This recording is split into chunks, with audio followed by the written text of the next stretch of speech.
يا صباح العسل وصباح الجمال على متابعين ام الجنة. يا رب تكونوا بألف خير وصحة وسعادة دايما.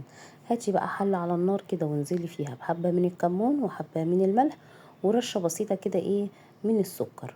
وابدأي بقى قطعي القرنبيط الحلو الجميل بتاعنا ده. الشتا بقى هي دي أكلات الشتا الجميلة. القرنبيط دلوقتي في السوق بقى كتير وسعره حلو ومش غالي. يلا بقى نجيب كده قرنبيطة ونغسلها ونقطعها، واهم حاجة واحنا بنقطعها ما نقطعهاش حجمها كبير قوي، زي ما انتوا شايفين كده حجمها يكون وسط، وما تبقاش صغيرة قوي عشان ما تفرفتش مني، لان انا لسه هحطه في خلطة طبعا، فما يبقاش يتهدر مني كتير.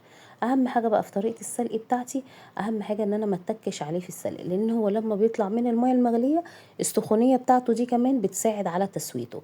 يا دوب بس الجذع بتاعه يطرى كده ويبقى طري، احس ان خلاص ما بقتش ناشفه زي الاول، ابدا ان انا اطلعها لحد طبعا، لان احنا بنحط كميه طبعا على بعضها، فبت كله بيسوي بعضه في الاخر. تمام. هنبدأ بقى نعمل له خلطة حلوة كده. معايا 4 معالق كبار من الدقيق، ومعايا كمون وكزبرة وفلفل وملح وحبة من الشطة. هنزل بيهم كل دولت بقى على الدقيق، وبالظبط الحبة دولت خدوا معايا كوباية من المية دوبتهم فيها.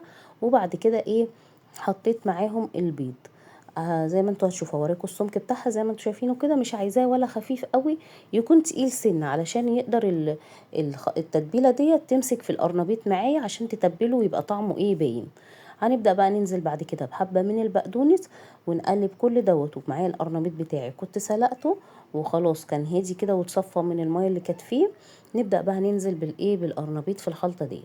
وبعد ما بطلعه من الخلطه ديت انا مجهزه معايا دقيق ونشا، مش حاطه عليهم اي توابل خالص، علشان انا كده كده متبله الخلطه ديت ومتبلاها حلو، فعلشان انا عايزه طعمه يبقى باين، ما يبقاش مليان توابل كتير. باخد بقى من الخلطه ديت كده زي ما انتوا شايفين، وبنزل بعفر القرنبيط كده زي ما انتوا شايفين معاكم اهو. بعفره بالدقيق وبالنشا. النشا ديت هتخلي لي الطبقه من بره مقرمش، وفي نفس الوقت مش شارب زيت، وهيبقى مستوي برضو من جوه. تمام. هخلص بقى كل الكميه بتاعتي ديت، وابدا بقى بعد كده احمره.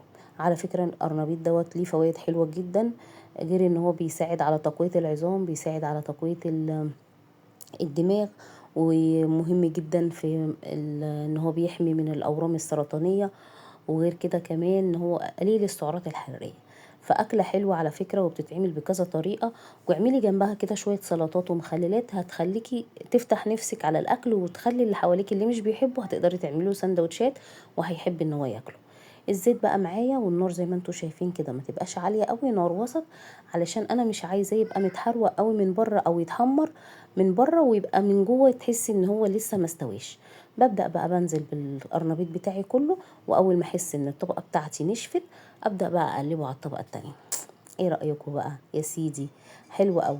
حبه سلطه خضرين كده، خضرين لا، حبه سلطه خضره كده، وحبة بابا غنوج وشوية بتنجان مخلل وشوية ويسكي حلال كده. بصوا، كنتاكي قرنبيط ده ولا ايه؟ ده مش قرنبيط والله، ده كنتاكي والله. تحفة يا جماعة، جربوا الوصفة ديت وهتعجبكم، وسهل وبسيط ومش مكلفة، وتساعدنا على على ان احنا برضو ناكل ولادنا حاجة مفيدة ومغذية، ونبعد بقى عن الفاست فود والحاجات اللي هي بتاعت الشارع دي.